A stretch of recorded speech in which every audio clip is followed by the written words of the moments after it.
En esta diapositiva nos están mostrando algunos aspectos de la regulación de la expresión genética en eucariotes. Entonces, una diferencia entre procariotes y eucariotes es que eh, en los eucariotes el DNA se organiza en forma de cromatina, que esa cromatina puede estar condensada o puede estar descondensada. El nivel, el menor nivel de cromatina lo constituyen los nucleosomas. Nucleosomas que están formados por un octámero de histonas, alrededor de los cuales están enrollados aproximadamente 147 pares de bases. Los extremos aminos de las histonas sobresalen a los nucleosomas y en esos extremos amino hay aminoácidos que pueden presentar modificaciones post-traduccionales, por ejemplo, eh, acetilación de lisinas, metilación de lisinas, fosforilación de serinas, eh, sumodilación, monoubiquitinación, etcétera. Todas esas modificaciones, en últimas, lo que nos van a hacer es que la cromatina eh, presente transición entre cromatina condensada y cromatina descondensada, o lo que también se llama heterocromatina y eucromatina. Aquí en esta parte, entonces, nos están mostrando un segmento de un gen, nos están mostrando una secuencia que es un enhancer que se encuentra lejos del promotor. También está la región promotora y hay otras secuencias, elementos de respuesta que se ubican aquí de manera más proximal al promotor.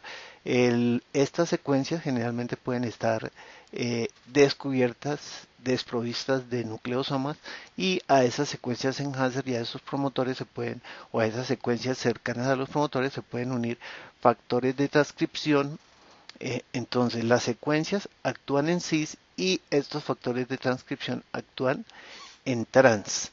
Una vez un activador de transcripción se une a una secuencia en cis, entonces esto puede servir como sitio de atracción para que lleguen otras proteínas eh, se unan otras proteínas o se unan los factores de transcripción basal y se ensamble un complejo de preiniciación en el promotor.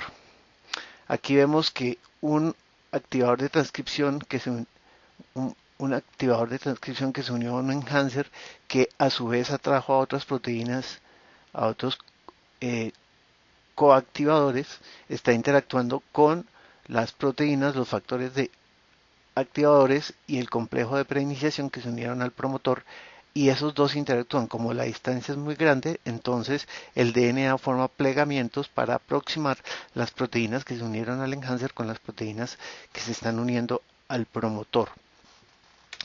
Eh,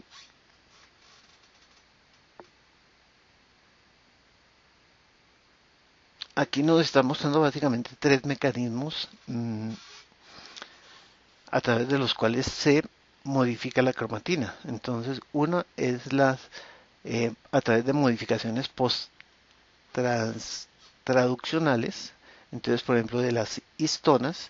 Entonces, las histonas pueden acetilarse, pueden metilarse o pueden fosforilarse, acetilarse, metilarse en lisinas, fosforilarse en serinas y otras modificaciones. También la cromatina se puede remodelar, por ejemplo, por que se deslizan los nucleosomas de tal manera que queden las secuencias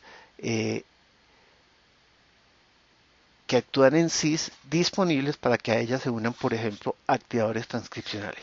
Y un tercer mecanismo que nos mencionan ahí en el capítulo, en el libro, es que se pueden cambiar, se quita una de estas histonas y es reemplazada por otra histona, eh, generalmente para pasar de heterocromatina a eucromatina.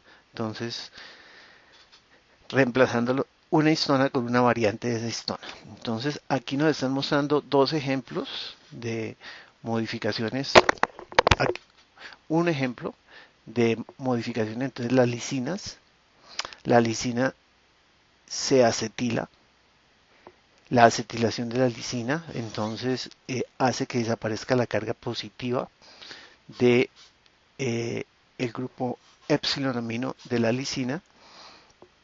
Entonces generalmente cuando las lisinas están desacetiladas, eso se asocia con represión en la expresión genética. Cuando las lisinas se acetilan, eso se relaciona con activación de la expresión genética. Las enzimas que hacen acetilación se llaman histona acetiltransferasa. Las enzimas que catalizan desacetilaciones se llaman histonas desacetilasas.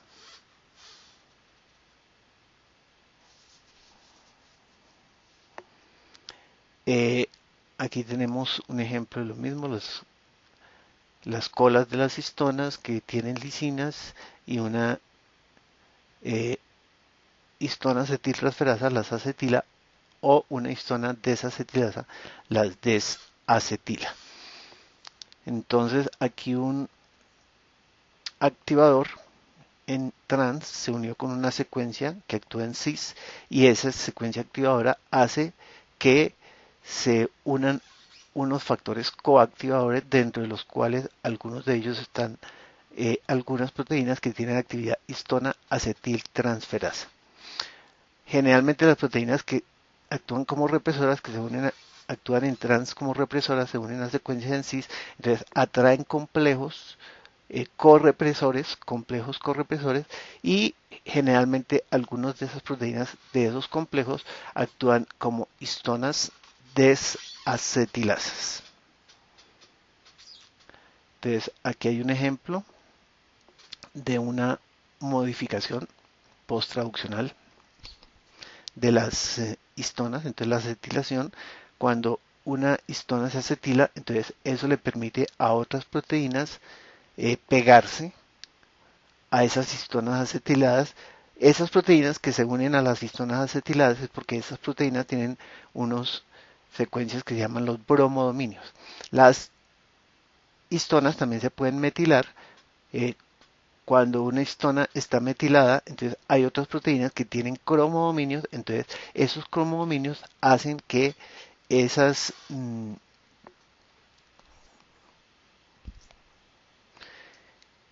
proteínas que tienen cromodominios se puedan unir a las lisinas cuando están metiladas. Este es un ejemplo del funcionamiento de receptores de retinoides y el receptor de la hormona tiroidea. Entonces, secuencias en sí se une el receptor de retinoides, secuencia en sí se une el receptor de la hormona tiroidea, tiene un dominio de unión al DNA, tiene un dominio de activación. Cuando no está unida la hormona tiroidea, entonces estos receptores se unen a un complejo correpresor que tiene histonas desacetilasas, entonces se reprime la transcripción, la expresión genética a nivel transcripcional. Ahora, cuando se une el primer mensajero, es decir, la hormona tiroidea, al receptor de hormona tiroidea, entonces ya a estos receptores se unen un coactivador, y ese coactivador dentro de sus proteínas puede tener una histona acetil transferasa, porque la acetilación se relaciona con activación transcripcional.